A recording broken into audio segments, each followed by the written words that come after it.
22 जनवरी को अयोध्या में होने वाले रामलला के प्राण प्रतिष्ठा कार्यक्रम में बड़े नेताओं के पहुंचने का सिलसिला शुरू हो चुका है। जहां अयोध्या पहुंचने से पहले ही बीजेपी की फायर ब्रांड नेता व पूर्व सीएम उमा भारती की तबीयत लखनऊ में ही बिगड़ गई। इसके बावजूद भी उनका मन नहीं माना तो वह अयोध्या तक पहुंच ही गई, जहाँ ज्यादा सर्दी की वजह से बुखार की दवाइयां भी उन्हें असर नहीं कर रही है, जिस कारण उन्होंने सभी से अपील की है कि ठीक होने की स्थिति तक वह वहां किसी से भी मुलाकात नहीं कर सकेंगी, जिसके लिए सभी उन्हें क्षमा करें। दरअसल अयोध्या में होने जा रहे राम मंदिर निर्माण के प्राण प्रतिष्ठा कार्यक्रम को लेकर पूरे देश में इसकी धूम देखने को मिल रही है और सभी क्षेत्र जय श्री राम के जयकारों से गूंजते दिखाई दे रहे हैं। वहीं अयोध्या में 22 जनवरी को होने वाले इस भव्य कार्यक्रम में शामिल होने के लिए बड़े नेताओं का पहुंचना भी शुरू हो चुका है, जिस पर एमपी की पूर्व सीएम उमा भारती को आमंत्रण मिलने के बाद वह भी बीते रोज भोपाल से रवाना हुई, जहां लखनऊ पहुंचते ही उनकी तबीयत बिगड़ गई। इसके बावजूद भी वह अयोध्या पहुंच चुकी हैं, जहां अब वह ऐसी स्थिति में किसी से मिल नहीं सकेंगी। पूर्व सीएम उमा भारती ने स्वयं ट्वीट कर इसकी जानकारी दी, जहां उन्होंने लिखा कि भोपाल से 17 तारीख को चली और 18 की सुबह लखनऊ में उतरते ही जोर से बुखार आया। लखनऊ बहुत ठंडा है, इसीलिए 18 से लेकर 19 की शाम तक लखनऊ में ही रही, किसी से नहीं मिली। फिर मन नहीं मानता था, इसलिए इस स्थिति में अयोध्या आ गई।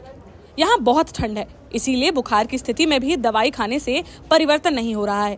ठीक होने की स्थिति तक वह किसी से मुलाकात नहीं कर सकती हैं, जिसके लिए सभी लोग उन्हें क्षमा करें। उमा भारती ने आगे लिखा, ऐसी कड़ाके की ठंड में भी असंख्य महान आत्माएं, साधु संत, नर नारी अयोध्या में विचरण कर रहे हैं। सरकार की तरफ से व्यवस्थाओं में कोई कमी नहीं रखी गई है, लेकिन लोग तो राम भक्ति के आनंद में डूबे हुए हैं।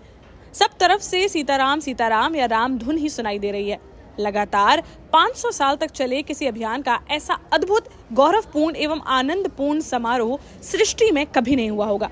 और अंत में लिखा, इन 500 सालों में शुरू से अभी तक उनका भूरी भूरी नमन। देश का जाना माना सैनफिन ग्रुप आपके लिए फिर लाया है झांसी में वास्तु के हिसाब से फ्लोर प्लान सहित एक शानदार टाउनशिप, जिसमें सुरक्षा की दृष्टि से सीसीटीवी, एक ही ग्रैंड गेट से एंट्री और एग्जिट, चौड़ी सड़कें, parking, car wash area, senior citizen and international fountain parks, swimming pool, gym, badminton, tennis आदि courts, school, hospital, shopping mart आदि कई सुविधाएं। इसीलिए तो हम झांसी में लोगों की पहली पसंद।